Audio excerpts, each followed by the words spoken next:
When I was a hardcore gamer, I was getting my feeling of importance from video games as well as the real world. So I would sit down for hours on end trying to get that satisfaction, what I was missing in the real world. And it's such a bad mental state to be in, especially if you're addicted. If you're coming back to those video games every day and just immersing yourself, escaping for everything, trying to put every problem that you have on the back burner, let me tell you, bro, it's not a healthy way to live. You definitely want to up your game in the real world. And best case scenario, you just quit to totally destroy your thoughts about video games and never want to go back into that virtual world where you're not leveling up in the real world, you're just leveling up in the game. And then everyone else is just leveling up in the real world while you're still in this place where you can't grow and your mind is just literally shrinking, and it's just no growth for you. So don't wake up to it 10 years later and realize that you've wasted all this time, because I wasted about 25 years and wish I could go back. And I'm just telling you now, try to get it under control as soon as you can and really fix those problems in your life. Fill the void that video games are giving you with real life stuff, so the healthiest way possible. And this will drive your growth so much more than just hiding away in your room playing video games or whatever console you're playing on.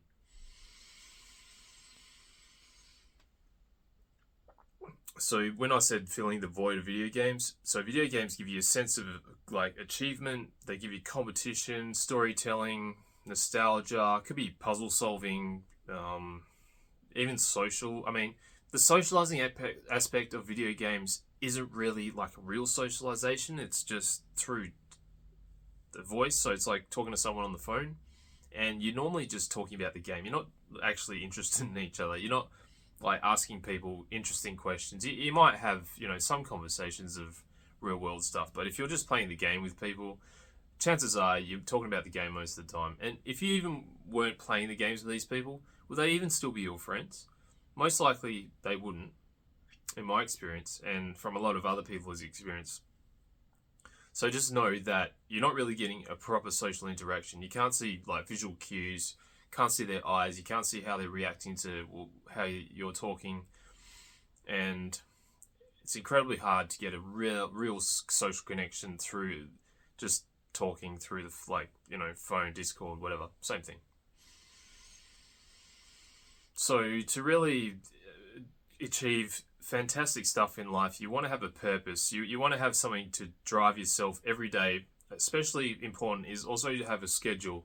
So to layer out exactly what you want to do the next day, the perfect day for you. What do you want to learn? Understand that video games obviously wasting your time, but if you really need to cut down, and if you aren't able to say quit video games like immediately, this is what I did. I literally schedule everything productive in the early part of the day and then just schedule like an hour of video games at the end. But eventually you'll want to quit video games at the end. A lot of therapists say, you need to have a balanced perspective, but if you're an addict, you can't balance, if you're like smoking meth or something, you can't be like, you need to have a balance. You need to just smoke meth, once a week, like for like a few grams a day, a week, and then balance the rest of your life.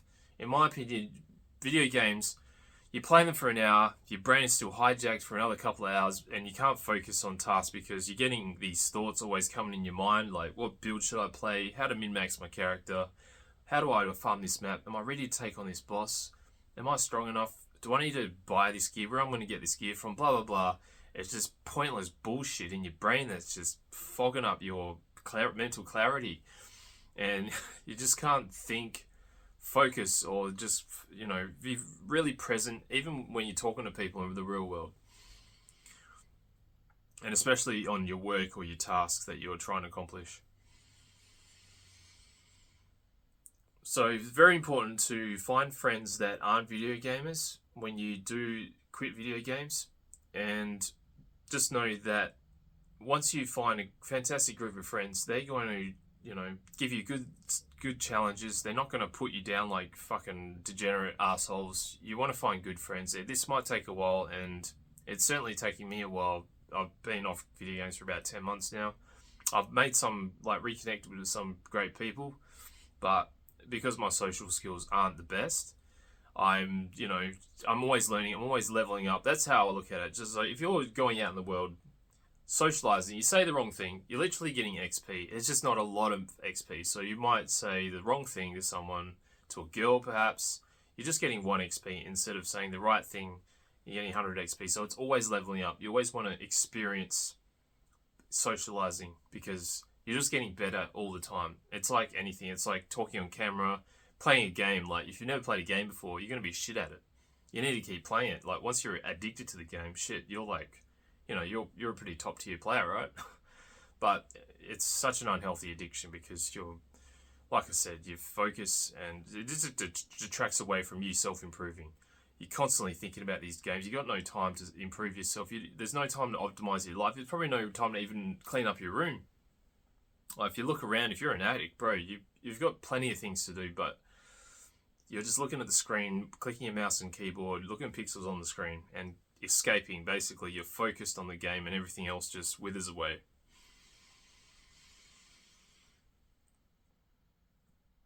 So, important to find the purpose. Like, you really need to jot down, just probably journal it out. This is probably the quickest way. Just journal out your purpose in life. What do you want to strive for? What's what's that in the back of your mind that you really want to accomplish, but you know these games are in the way? Well, just journal down, because when you put it down on paper, you can see all your thoughts on paper.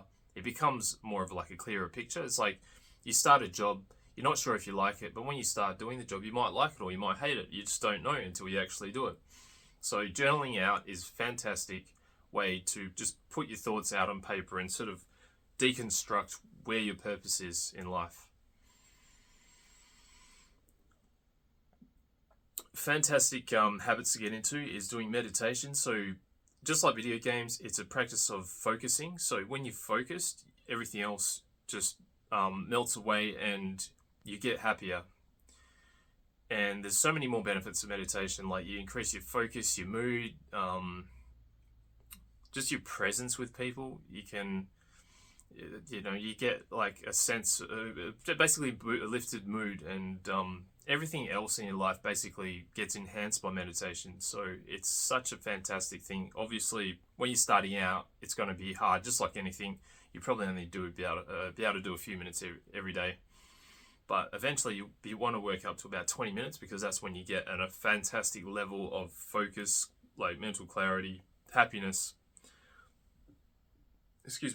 Like increases your memory and just presence with everything you work in and when you're talking to people as well.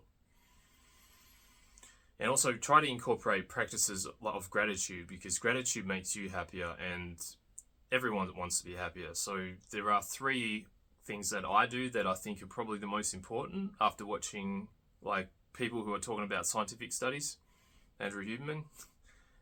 So what you want to do is do visualizations of gratitude. So when you actually receive gratitude, and have bullet points down. So every morning, just for 1 minute, you're just trying to relive the situation where somebody was giving you authentic, genuine gratitude.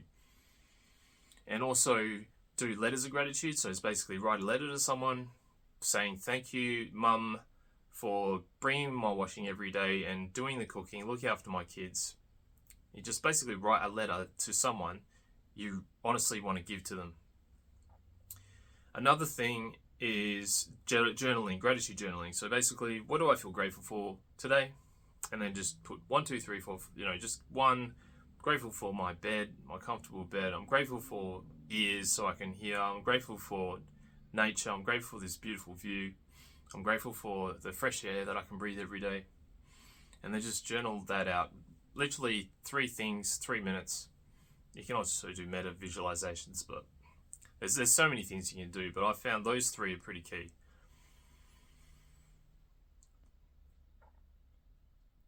If you really are struggling with an addiction with video games, definitely seek professional help.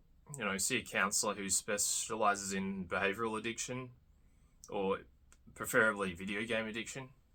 Then they can help you better and be more, niche down into exactly what makes you tick and how to detach your brain away from these video games. because it is a bit different to say like substance abuse. So make sure you have a really supportive network of like family and friends if you do have them. If you don't, well, there's a fantastic Discord server. I know it's not really socializing, but you can kind of talk to people who are on self-improvement, which is much better than talking to people that are gamers and that are just not present with you and probably won't even want to be your friend if you weren't with gaming.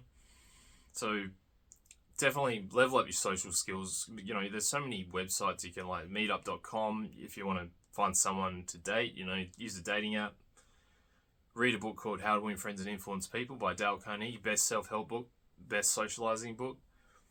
Just read that and you'll have a much clearer idea of how to talk to people and what they want to hear, what to say, and just how to behave in everyday world.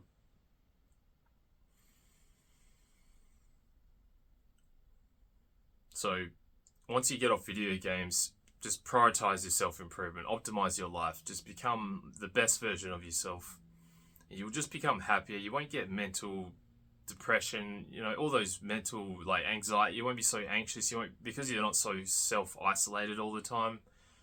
It'll be easier to interact on an everyday basis with other people. You'll just feel more comfortable in your own skin when you're out and about, instead of being socially awkward and then other people sort of look at you a bit strange because you probably are being a bit strange.